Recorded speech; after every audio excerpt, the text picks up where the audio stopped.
দাঁড়াও দাঁড়াও, আজকে যে গোলাপটা দেখাচ্ছে তার একটা কারণ আছে। আর সকালবেলায় এই গোলাপটা পেয়ে আমার মনটা তো পুরো উৎফুল্ল হয়ে গেল। বাইরে ঝিমঝিম করে বৃষ্টি পড়ছে। সকালবেলা একটু চাউমিন করেছিলাম। আজ সকাল থেকে এই মনটা বেশ খুশি খুশি লাগছে।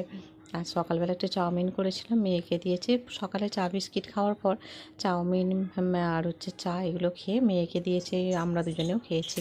মেয়ে গানের ক্লাসে গেল, আজকে ওদের সার্টিফিকেট দেওয়া, তাই 10:30টায় ওখানে পৌঁছাতে হবে, চলে গেল। আর এই যে দেখো এখানে কলা, কাঁচকলা, তারপরে পেঁপে, আলু কেটে নিয়েছি। মাছও ভাজা হয়ে গেছে, তো একটা পাতলা করে ঝোল করব। এবেলা আর তেমন কিছু করব না, তো একটু চচ্চড়ি করব আর এই মাছের ঝোল।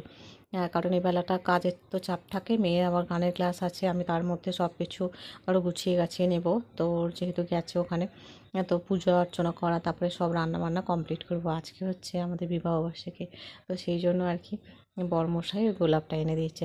সত্যি বিয়ের পর এতগুলো বছর কেটে গেছে, কিন্তু ওই যে তবুও ওই দিনটা আসলে বেশ একটা মনে ভালো লাগা কাজ করে। চলো বন্ধুরা, এদিকে রান্নাটাও অনেকটা কষিয়ে নিচ্ছি। তো ওই যে 5 ফোড়ন আর কাঁচা লঙ্কা দিয়ে ভালো করে মশলাটা, নুন হলুদ পরিমাণ মতো জিরে গুঁড়ো দিয়ে কষিয়ে নিচ্ছি। কষানো হয়ে গেলে জল দিয়ে দেবো।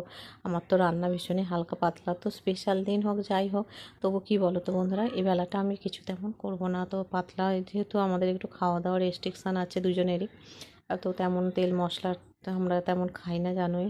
কারণ ডক্টরের বারণই আছে। তো সেই জন্য হালকা পাতলা উপরে খাওয়া দাওয়াটা মেন কথা নয়, একটু আনন্দ, একটু মজা, নিজেদের মধ্যে একটু নিজেদের মতো করে সময় কাটানো, এটাকেই আমরা প্রেফার করি বিয়ের পর থেকেই। কোনো কিছু যে আনন্দ করতে হবে, অনেক খরচা করতে হবে, সেরকম কিছু নয়। যাই হোক চলো, ওদিকে জামা কাপড়গুলো গোছগাছ করে নিয়েছি। আর এদিকে হচ্ছে এই যে ফুল তুলে নিয়ে এসেছিলো গাছ থেকে, এইগুলো দিয়ে গোপাল সোনাকে সুন্দর করে সাজিয়ে গুছিয়ে নেব। সমস্ত ভগবানকে সাজিয়ে গুছিয়ে আজকে পূজাটা দেবো প্রত্যেক দিনের মতো। জীবনে যা কিছু পাই ভগবানকে সেটাতেই থ্যাঙ্কস জানাই। জীবনে যেটুকু পেয়েছি সব কিছু ভগবানের আশীর্বাদ। ভগবানের আশীর্বাদ ছাড়া তো কোনো কিছু সম্ভব নয়।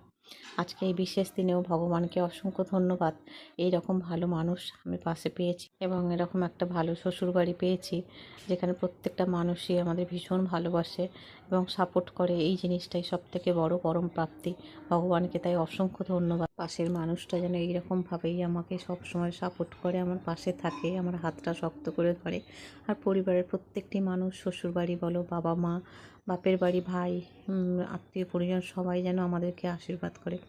এইভাবে যেন আমরা এগিয়ে যাই। চলো বন্ধুরা, সুন্দর করে পূজাটা দেওয়া হতেই দেখি না মেয়েও চলে এসেছে গানের ক্লাস থেকে। এখন ওকে একটু জামা কাপড় ছাড়িয়ে দিই, কারণ একটা ভ্যাপসা গরম আছে, তো একটু জল টল দিই।